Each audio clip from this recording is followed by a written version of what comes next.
शीघ्र बताओ, कौन हो तुम? कौन हो तुम? अन्यथा अन्यथा मैं तुम्हें शाप दे दूंगी। नहीं देवी, ऐसा अनर्थ मत कीजिए।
त्रिलोकीनाथ है।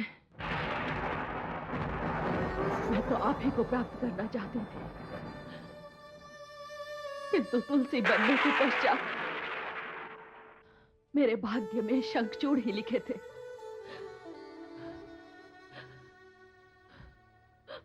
मैं प्रथम बार धरती पर नारी बनकर आई, किंतु आपने मुझे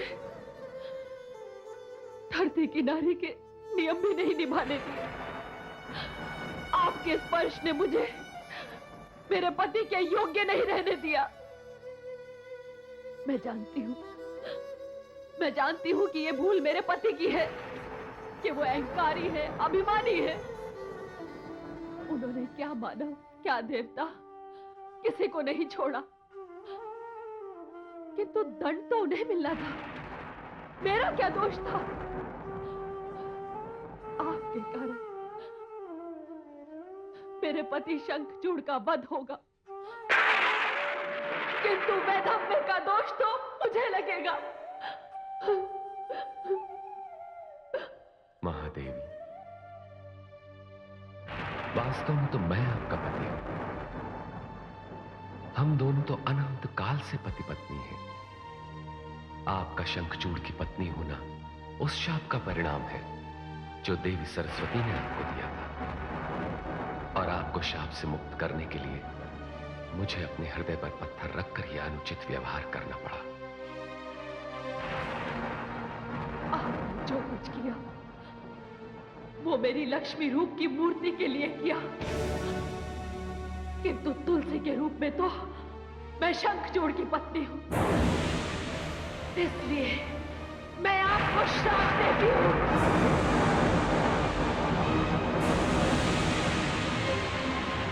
कि आप पाषाण बन जाएंगे।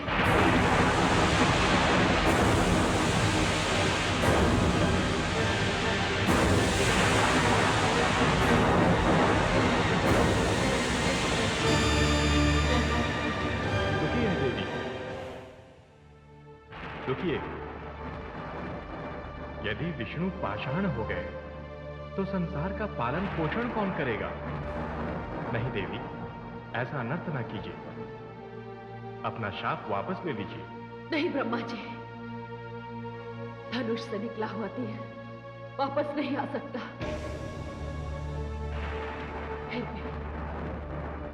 फिर भी मैं केवल इतना कर सकती हूं कि कल्याणकारी विष्णु का एक रूप पत्थर का ही होगा, और वो होगा उनका शालिग्राम रूप, संसार जिसकी पूजा करेगा।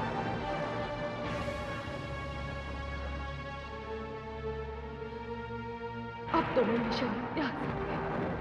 देवी, मैं आपको एक वरदान देता हूं। त्यागने के पश्चात आपका यह शरीर गंडकी नदी में परिवर्तित हो जाएगा और आपके केशों से उत्पन्न होगी तुलसी। जिस घर में तुलसी होगी उस घर में लक्ष्मी का वास होगा और उस घर से रोग और व्याधियां सदा के लिए दूर हो जाएंगे और वहां का वातावरण पावन हो जाएगा।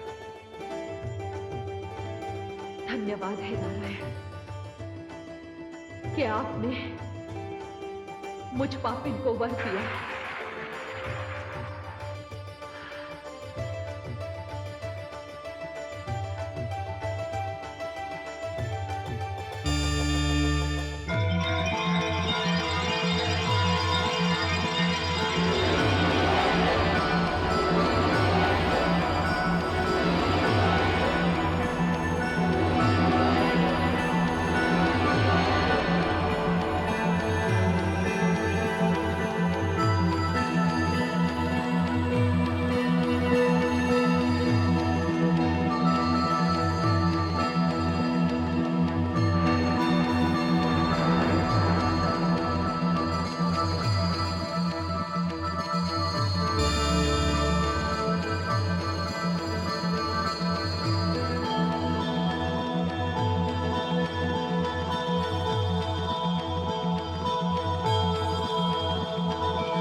देवी भुवनेश्वरी, अब मेरी समझ में आया कि आपने देवी लक्ष्मी, देवी सरस्वती और देवी गंगा के बीच श्राप वाली घटना की रचना क्यों की थी। हे महाकाली, देवी लक्ष्मी को धरती पर भेजने के दो मुख्य उद्देश्य थे। पहला उद्देश्य तो यह था कि उन्हें पति पत्नी के संबंधों की पवित्रता, मर्यादा तथा गरिमा स्थापित करनी थी। संसार के सामने एक आदर्श उदाहरण प्रस्तुत करना था, ऐसा उदाहरण जिसे नारियां जीवन में उतारकर धन्य हो जाए। आपने देखा किस प्रकार तुलसी ने, जो स्वयं लक्ष्मी का अवतार थी, भगवान विष्णु को उनके दुर्व्यवहार के लिए श्राप दिया और उसी दुर्व्यवहार के कारण उस देह का भी त्याग कर दिया जो शंखचूड़ की पत्नी बन चुका था। हाँ है आदिशक्ति, मैंने देखा। और दूसरा उद्देश्य भी कम महत्वपूर्ण नहीं है। ऊंचे आसन पर आसीन व्यक्तियों को भी जनसाधारण के बीच जाना चाहिए। अवतार का उद्देश्य समाज को ऊपर उठाना है। साधारण लोग भी महान व्यक्तियों के आचरण से प्रेरणा पाते हैं। जन कल्याण करने का यही मार्ग है। देवी लक्ष्मी ने धरती पर जैसा आचरण प्रस्तुत किया, उसकी जितनी भी प्रशंसा की जाए कम है। अब देवी लक्ष्मी के विष्णुलोक वापस आने का दृश्य भी देखिए।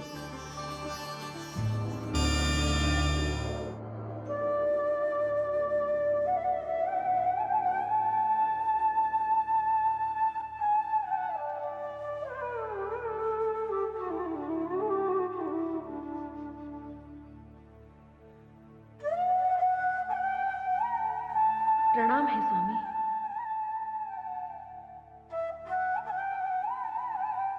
आइए महादेवी आइए, स्वागत है आपका विष्णुलोक में। आपके बिना तो विष्णुलोक बिल्कुल वैसे ही था जैसे ज्योति के बिना दीपक, फल के बिना वृक्ष, जल के बिना नदी। आपके आगमन से विष्णुलोक के सूनेपन में उत्सव का वातावरण उत्पन्न हो गया है। स्वामी, आपका हृदय बड़ा विशाल है, बड़े ही कृपालु हैं आप। किंतु मुझे क्षमा करें, मैंने तुलसी रूप में आपको पाषाण बनने का शाप दे दिया। महादेवी, वो शाप आपने अकारण तो नहीं दिया था। मैंने शंखचूड़ बनकर तुलसी रूप में आपके शरीर को स्पर्श किया था, जिससे आपके सतीत्व पर आंच आई। महादेवी, भले ही ये कार्य मैंने मानवों और देवताओं के कल्याण हेतु तथा भगवान शिव और ब्रह्मा जी की मर्यादा की रक्षा हेतु किया था, पर यह कार्य था तो निकृष्ट। आपने तो मुझे शाप देकर यह सिद्ध कर दिया कि ईश्वरत्व भी ईश्वरीय नियमों से मुक्त नहीं है। हे महादेवी, यह आपके शाप का ही परिणाम है कि मेरा शालिग्राम रूप पृथ्वी पर सदा के लिए बना रहेगा और घर घर में उसकी पूजा होगी। स्वामी, आपने मेरे श्राप को भी वरदान बना दिया। मैं धन्य हो गई स्वामी। हे नारायण, हे वासुदेव, मेरी मुक्ति तो हो गई, किंतु मुझे खेद है कि देवी सरस्वती अब भी धरती पर हैं। हां देवी, यह अत्यंत खेद की बात है। दो महाशक्तियों को अपनी शक्ति को विवाद का कारण नहीं बनाना चाहिए। श्रेष्ठता के इस युद्ध में कोई भी एक दूसरे से श्रेष्ठ नहीं है।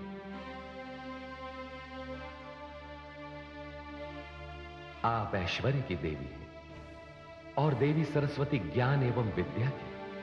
महादेवी, ज्ञान बिना ऐश्वर्य के और ऐश्वर्य बिना ज्ञान के बिल्कुल वैसे ही हैं जैसे पुष्प बिना सुगंध के, नेत्र बिना ज्योति के और शरीर बिना आत्मा के।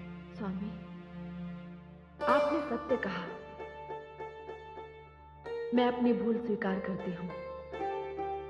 यदि आपकी आज्ञा हो तो मैं ब्रह्मलोक जाऊं? हां महादेवी, आप अवश्य चाहिए।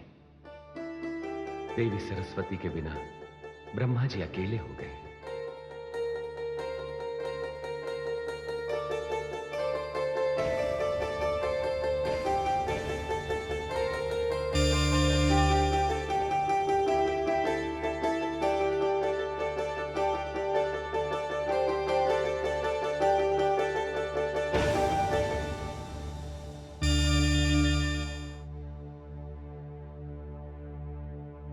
प्रणाम है भाग्य विधाता। देवी लक्ष्मी, स्वागत है आपका ब्रह्मलोक में। मेरी योग्य सेवा? सेवा नहीं ब्रह्मा जी, मैं तो खेद व्यक्त करने आई हूं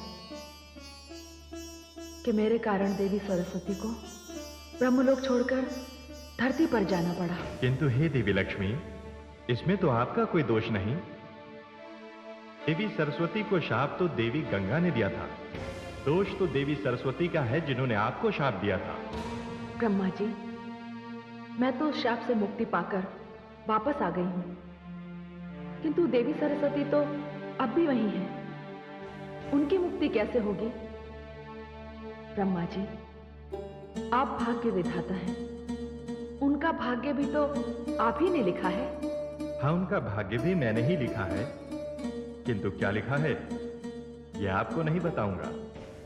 भविष्य का ज्ञान भविष्य में ही हो तो अच्छा है। हाँ, इतना बता सकता हूं कि शाप की उस घटना की रचयिता स्वयं देवी भुवनेश्वरी हैं। किंतु आप चिंता न करें देवी, जिस प्रकार आप अपने शाप से मुक्त हो गईं, देवी सरस्वती भी शाप से मुक्त हो जाएंगी। कब और कैसे, ये तो देवी भुवनेश्वरी की माया ही जाने।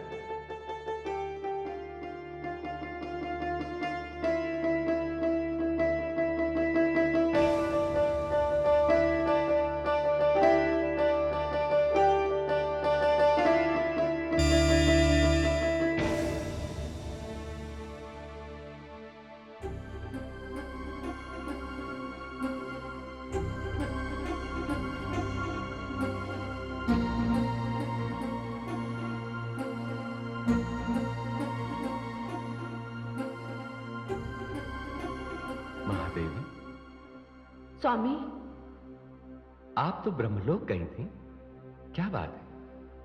आपके मुखमंडल पर चिंता की रेखाएं। हे वासुदेव, हे नारायण, आप तो सब कुछ जानते हैं, कुछ भी तो नहीं छिपा है आपसे।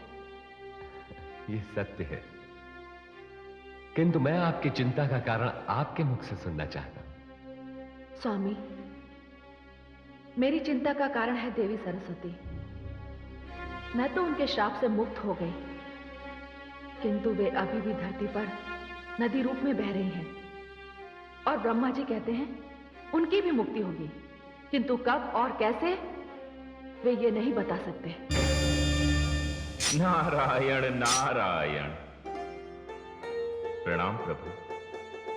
प्रणाम माते। माते, मैं आपको आपके विष्णु लोक पुनः पधारने पर बधाई देने आया हूं। नहीं देवर्षि, बधाई की पात्र तो मैं तब बनूंगी जब मेरी भांति देवी सरस्वती भी शाप से मुक्ति पाकर ब्रह्मलोक वापस आ जाएंगी। माते, सारी समस्याओं, सारे संकटों का निदान करने वाले तो मेरे नारायण ही हैं। माते, आपको आपके श्राप से मुक्त करने में मेरे नारायण ने बड़ी महत्वपूर्ण भूमिका निभाई है। हाँ देवर्षि, ये सत्य है। प्रभु, फिर तो आप ये भी जानते होंगे कि माता सरस्वती को इस शाप से कैसे मुक्ति मिल सकती है। कदाचित आपकी बात सत्य है देवर्षि, किंतु मैं इस विषय में हस्तक्षेप नहीं कर सकता। हां, आप ये कार्य कर सकते हैं देवर्षि। मैं प्रभु? हां देवर्षि, आप पुत्र होने के नाते अपनी माता की मुक्ति के लिए कोई उपाय सोच सकते हैं, और यह आपके लिए बड़ी साधारण सी बात है। किस सोच में पड़ गए? जाइए और अपना पुत्र धर्म निभाइए। आपकी आज्ञा मुझे स्वीकार है प्रभु। मैं अवश्य जाऊंगा, किंतु ब्रह्मलोक नहीं, धरती पर, और पता करूंगा कि मेरी माता किस अवस्था में है।